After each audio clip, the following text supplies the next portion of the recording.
itu mengikuti tradisional alternatif atau yang pengobatan tradisional itu, dia itu pasti endingnya bakal datang ke biomedical service providers juga. Gimana caranya agar yang didapatkan dari tradisional ini sesuai harapannya dengan yang dia dapatkan dari obat modern gitu. Pokoknya ini ada 3 tipe ya. Nanti mereka ini berendingkan sama kalau mereka tuh ingin efeknya atau hasilnya itu sama dengan orang-orang yang dipergunakan obat modern gitu.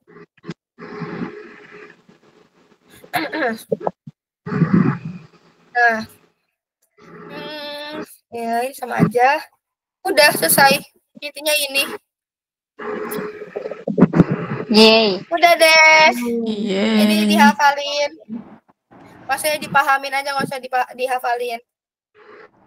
Intinya kalau misalnya di pluralisme itu ada 3 tipe orang yang memberikan aksi nyata ketika ada penyakit. Ada yang datang ke rumah sakit, kemudian ke pengobatan modern, ada yang ke tradisional, sama ada yang sayang sama ada yang percaya sama dirinya sendiri gitu intinya. Nah, sekarang masuk ke stigma. Stigma boy. Sigma boy. Nah, stigma itu apa sih? Kalau dari KBBI, stigma itu adalah sisi negatif yang ada pada pribadi seseorang karena pengaruh lingkungannya. Nah, tapi kalau lebih luasnya lagi, stigma adalah proses sosial kompleks yang melibatkan pelabelan, pengucilan, penurunan nilai, dan diskriminasi yang melibatkan keterkaitan komponen kognitif, emosi, dan perilaku. Ini nyambung sama tadi di bab 3 mengenai obat dan identitas. Ini nyambung. Nah, ini stigma itu ada internalis stigma, experience stigma, sama anticipated stigma. Kalau stigma yang internalis stigma itu adalah bagaimana orang itu berpikir tentang diri dia sendiri. Kayak aduh gue kena naudzubillah min dzalik, gue kena diabetes nih, terus dia tuh mikir, aduh ini pasti gue bakal rentan banget nih, aduh ini gue kalau luka pasti bakal gampang busuk nih, aduh gue bakal bisa sembuh gak ya? Itu kan jadi pemikiran negatif yang ada dalam diri dia sendiri. Nah, ini menunjukkan bahwa internalis stigma yang ada dalam diri dia. Itu ada di dalam diri, stigma adalah efek atau pemikiran negatif atau perspektif negatif. Makanya di sini ketika dibilang internal stigma, itu tuh apa yang muncul di dalam diri kalian tentang kenegatifan ketika kalian mendapatkan penyakit. Nah, terus habis itu kalau experience stigma itu tuh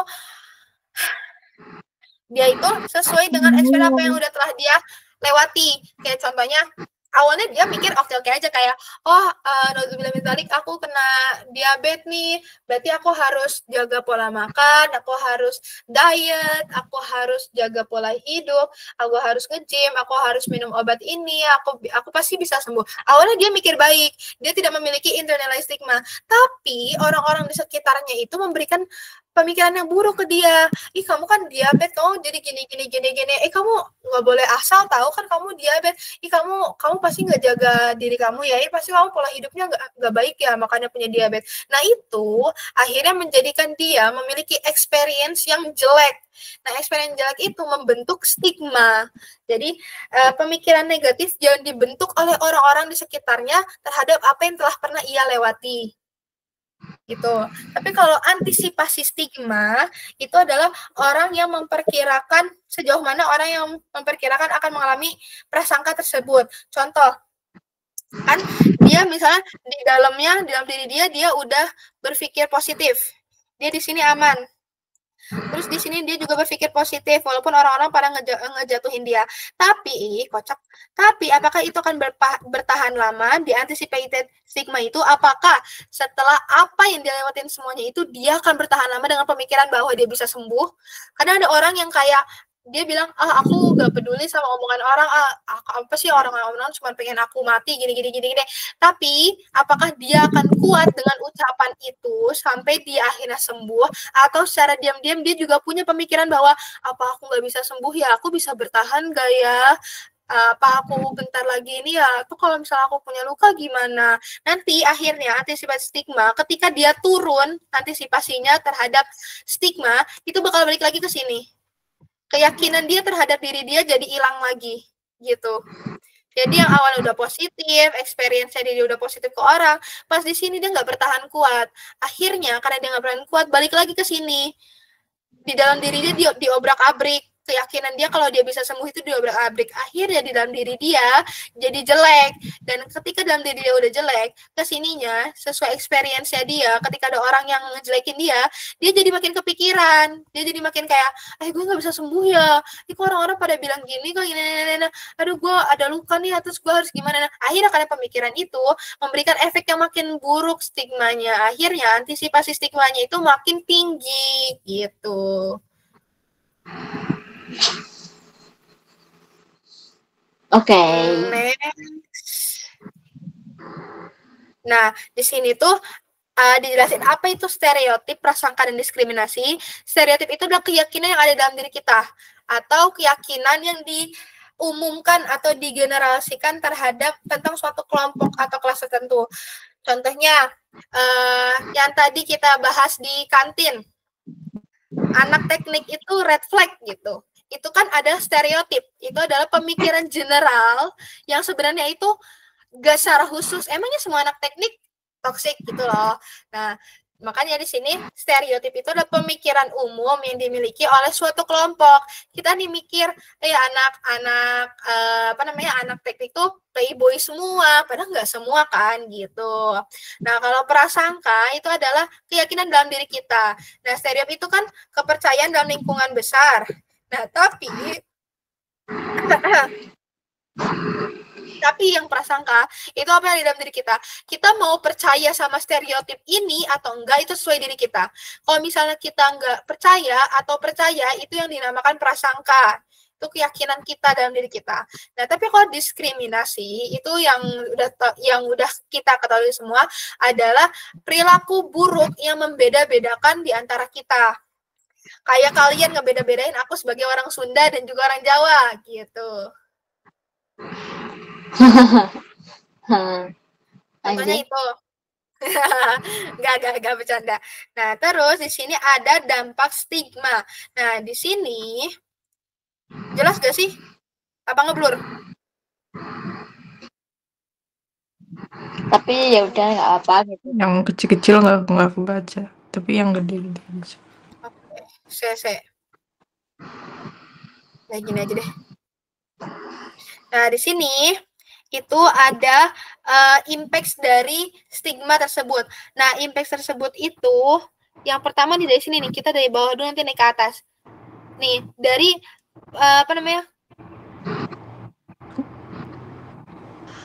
kebijakan pemerintah itu pasti memberikan dampak ke suatu komunitas, pemikiran suatu komunitas. Pasti ketika pemerintah menentukan A, ada yang pro, ada yang kontra.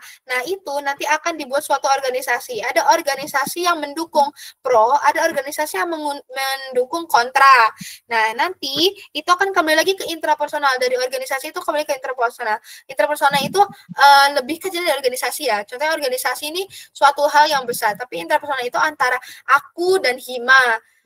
Aku, Hima, Karisma. Nah, itu contohnya. Interpersonal itu kalau nggak salah, nggak lebih dari 2 ya. Aku lupa kalau nggak salah 2-3 orang, atau interpersonal tuh hanya sampai 2 orang. Jadi komunikasi dari 2 orang. Nah, kalau individual itu sendiri, itu keyakinan kita. Contohnya nih, aku ngerasa bahwa harga A itu tuh murah, tapi menurut Hima itu harga A itu mahal. Makanya itu sesuai dari individual. Aku menganggap itu murah, Hima menganggap itu mahal. Nah, terus ini nanti akan memberikan hasil driver atau fasilitator. Maksudnya driver dan fasilitator itu dengan pemikiran kita, itu tuh akan membawa kita kemana? Apakah kita akan terjerat pada pemikiran negatif atau akan terjerat pada pemikiran positif. Nah, pemikiran negatif dan positif ini akan memberikan kita fasilitas terhadap diri kita sendiri. Kalau misalnya kita punya pemikiran negatif, contoh, ada orang terkena diabetes, terus dia punya pemikiran negatif. Hal ini kan jadi mendorong dia untuk melakukan suatu hal yang tidak harusnya dilakukan. Contohnya, orang diabetes yang sayang sama diri dia sendiri atau dia punya pemikiran negatif akan menjaga diri dia sendiri, menjaga pola hidup, menjaga makan, menjaga ini segala macamnya. Tapi orang yang tidak sayang sama diri sendiri atau menganggap dirinya ini sangat negatif, pasti dia bakal pasrah. Dia kayak, ah udahlah, aku emang udah takdirnya begini, aku nggak ada kesempatan sembuh, gini, ini. Akhirnya dia nggak ada perubahan dalam diri dia dan dia akan tetap stuck di tempat yang sama. Nah itu, terus habis itu, nanti dari pemikiran yang mendorong dan juga memberikan aksi ini akan memunculkan stigma marking atau pemikiran yang sudah tetap di otak dia, udah ditandain, oh nih orang nih mikirnya negatif mulu. Nanti sama otak itu di apa ya, kayak di mark atau ditandain bahwa kalau tentang diabetes itu dia tuh pasti berpikiran negatif gitu. Nah, nanti setelah di marking atau ditandai itu akan jadi manifest. Kalian tahu kan kalau misalnya orang-orang yang berpikiran positif atau berprasangka baik sama Allah itu pasti akan mendapatkan hasil yang dia inginkan. Contohnya, aku positif bisa lulus di UGM. Pasti sama Allah ada kemungkinan besar, bukan kemungkinan besar, kemungkinan besarnya, dan karena Allah yang tahu ya yang baik apa enggaknya, itu pasti akan dimasukkan ke UGM gitu. Karena otak kita itu berfungsi sesuai pemikiran kita. Kalau kita berpikiran A, maka apa yang diberikan sama otak terhadap tubuh kita itu akan menghasilkan A. Kalau kita berpikir negatif, otak pasti akan memberikan kayak, oh nih orang udah berpikiran negatif, oh gue udah di setting untuk berpikir negatif. Berarti untuk mewujudkan pemikiran negatif itu, gue harus apa? Oh gue tetap makan gula tinggi, gue nggak nge-gym, gue kerjaannya tidur aja, gue geraknya dikit gitu. Tapi kalau misalnya manifestasinya itu positif, kita berupaya untuk berpikir positif dan berprasangka baik sama Allah, itu pasti otak kita kayak, oh ini bos nih pengen sehat, berarti gue harus ngejalanin apa nih supaya pemikiran bos itu nyata. Oh ternyata kalau misalnya mau sembuh dari diabetes, gue harus menjaga pola hidup gue. Berarti kalau menjaga pola hidup gue apa ya? Oh jangan mudah ngerasa lapar, jangan mudah ngerasa craving. Kalau craving diganti sama buah aja, kalau lapar harus ngurangin nasi gitu. Nah ini hasil dari manifestasi atau marking ini itu akan difaktorkan dengan dua, ada stigma secara praktis sama experience. Yang praktis yang tadi aku contohin ketika kita memiliki pemikiran positif dan negatif. Tapi kalau experience itu sesuai yang terjadi di lingkungan. Misalnya kita nih belum ada pemikiran tentang diabetes, kayak masih aduh gimana ya aku kena diabetes, tapi lingkungannya tuh bilang, oh kamu bisa kena diabetes, kamu kenapa, kamu harus gini, kamu jangan gini. Punya lingkungan gak yang suportif, akhirnya itu memberikan manifestasi yang buruk, memberikan manifestasi yang tidak baik, sehingga dia memberikan aksi yang tidak baik pada diri dia sendiri. Tapi kalau misalnya experience yang dia dapatkan di lingkungan dia berada di lingkungan yang sehat, kayak ayo aku yakin kau bisa sembuh, ayo belajar nge-gym bareng sama aku, ayo jogging bareng sama aku, kita diet aja yuk, kita diet pakai ini, yuk belanja bareng aku aja, kita beli buah-buahan gini gitu. Nah, itu pasti akan memberikan manifestasi yang positif, sehingga hasil yang diberikan itu juga positif di diri kita. Nah, ini tadi hasil tadi itu merupakan outcome. Nah, outcome ini itu akan berefeksi pada populasi dan juga pada organisasi dan institusi. Maksudnya apa? Tadi kalau misalnya kita berpikir positif, pada populasi, misalnya di tahun 2020 di tahun 2098 ada orang yang terkena diabetes sebanyak 100 orang. Nah, dengan orang yang berpikiran positif pada populasi tersebut itu pasti akan mengurangi jumlah seseorang yang terkena diabetes. Misalnya diabetesnya itu jadi berkurang sebanyak 98% contohnya, itu karena orang-orang berpikir positif, sehingga yang 2% ini bisa dengan mudah dilihat atau diobati gitu. Nah, tapi kalau misalnya bisa pemikiran negatif, ini juga berefeksi pada populasinya yang awalnya hanya 100 orang. Bisa jadi orang-orang yang sebenarnya berpikiran bahwa itu tuh bisa sembuh, akhirnya makin banyak orang yang terkena diabetes mellitus. Kenapa? Karena orang-orang berpikiran bahwasannya sedikit demi sedikit kita makan gula atau apa yang menjaga hidup itu pasti kena diabetes. Nah, pemikiran-pemikiran itu akan mengefeksi pada diri kita sendiri. Karena apa yang ada di tubuh kita itu kan hasil dari pemikiran kita. Kalau kita memiliki pemikiran punya diabetes dikit-dikit, aduh diabetes dikit-dikit, aduh diabetes ini diabetes, itu pasti tubuh kita merangsang bahwa oh ini orang kayak pengennya diabetes deh, makanya ini dia mikirin diabetes mulu gitu.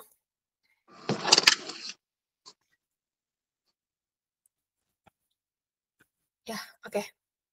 Nah, terus habis itu di organisasi dan institusi ini bisa kita bilang kalau misalnya institusinya institusi rumah sakit yang awalnya keluhan tentang diabetes itu hanya 100 orang, karena orang-orang banyak yang sembuh akhirnya keluhan tentang diabetes itu berkurang. Gitulah, sama aja.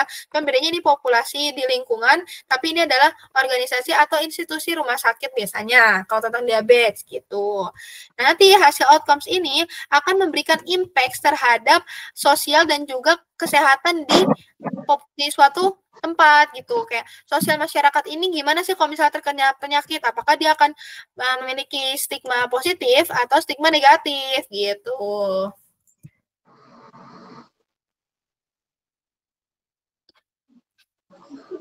Nah, terus di sini ada gimana sih caranya untuk kita mengurangi stigma atau pemikiran negatif di lingkungan kita. Kita bisa memberikan intervensi atau pemikiran yang mencakup pembelajaran transformatif untuk menargetkan bias bawah sadar dan mengoreksi keyakinan palsu. Nah, maksudnya ini kan ini bahasanya susah ya. Tapi kalau misalnya kita lihat lagi, ini tuh maksudnya apa? Kita tuh memberi kesan positif untuk menghapus apa yang ada di otak manusia mengenai dampak negatif dari perawatan tersebut. Kayak contoh orang kalau misalnya perawatan diabetes kan panjang. Nah, kalau misalnya kita memberikan kesan positif atau kayak, ayo semangat, kamu pasti bisa sembuh, ayo aku bantuin, ayo nanti kita jogging yuk, ayo kita gini, itu tuh bisa membuat alam bawah sadar kita berpikir bahwa bisa sembuh. Nah, alam bawah sadar kita yang berpikir bisa sembuh akan memberikan efek kepada tubuh kita bahwa kita bisa sembuh, gitu. Itu salah satu caranya. Terus kita juga bisa menunjukkan dan menekankan cara-cara di mana penyedia layanan kesehatan melakukan peran yang berdampak. Contohnya, misalnya nih, ada perawat merawat pasien diabetes. Nah, si perawat itu bisa ngapain sih untuk membantu pemikiran stigma atau stigma negatif ini? Si perawat bisa bilang kayak gini, halo, Tete, Ibu, Bapak, Mas, Mbak, bisa banget nih minum obatnya agar bisa cepat sembuh. Terus habis ini kita bisa jalan keluar ya, biar bisa refreshing. Terus kita juga bisa mengurangi kadar lemak di dalam tubuh sehingga kita bisa cepat sembuh. Semangat ya, gitulah contohnya. Nah, terus habis itu nanti di sini kita juga bisa menggunakan pendekatan pembelajaran partisipatif. Atau kita tuh mengangkut semua orang yang di dalam pelayanan kesehatan untuk ikut memberikan fasilitas mengubah stigma negatif. Kayak contohnya nggak cuma perawat aja atau dokter aja yang berpikiran positif dan memberikan hasil positif, tapi kayak staff-staffnya, bagian administrasinya, kalau misalnya ada itu pasti bilang cepat sembuh, aku yakin kamu pasti bisa sembuh, semangat ya, gitu loh. Jadi kan itu kan kayak membuat otak orang tuh kayak, wah masih banyak orang yang berharap aku sembuh, berarti aku bisa sembuh gitu. Terus habis itu melibatkan anggota kelompok yang distigmatisasi dalam menyampaikan intervensi untuk menggambarkan empati. Nah, ini maksudnya orang-orang yang memiliki pemikiran yang sama, atau memiliki pemikiran positif, itu tuh dikasih tahu atau memberikan penyampaian kayak, ini banyak nih orang yang kena diabetes, berarti kamu sebagai lingkungannya, sebagai keluarganya, ini kita sebut aja anggota kelompoknya itu adalah keluarganya, kamu tuh harus bisa yakin bahwa orang yang kamu sayang ini bisa sembuh. Ketika kamu yakin, pasti orang tersebut juga akan yakin terhadap diri dia sendiri, karena dia punya alasan untuk bertahan terhadap orang lain gitu. Terus pendekatan pemberdayaan, nah ini maksudnya itu aku kurang paham ya, tapi pendekatan pemberdayaan itu kayak gimana caranya biar kita bisa heart to heart ke pasien. Maksudnya heart to heart tuh kayak gimana caranya kita bisa mengubah pemikiran ini melewati apa yang dia rasakan. Kayak misalnya dia mungkin berpikir bisa sembuh, tapi hati dia tuh bilang kayak, tapi aku tuh takut gini. Aku kayak hati aku selalu gak enak kalau misalnya aku kayak gini. Nah, gimana caranya biar si pasien itu terbuka sama kita sehingga kita bisa mengganti pemikirannya si pasien gitu. Terus habis itu ini aku nggak paham soalnya dia tentang kebijakan gitu, terus aku mikirnya kebijakan pemerintah, hahaha, gitu deh. Selesai. Yeay. Makasih, Prof. Sudah nge-rap. Ada yang ingin ditanyakan? Tidak, Prof. Mau kuis, Belum Prof? ada, Prof. STL Apa mau SL? dulu. STL dulu. Ini STL. Laksin mana, Laksin? Apa ini? Salah, ini apa nih? STL ya, Sigma boy, Sigma boy. Stigma.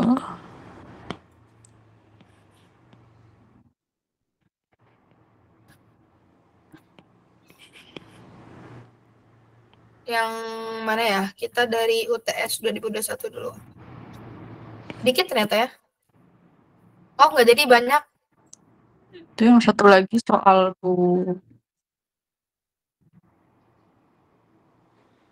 Wih.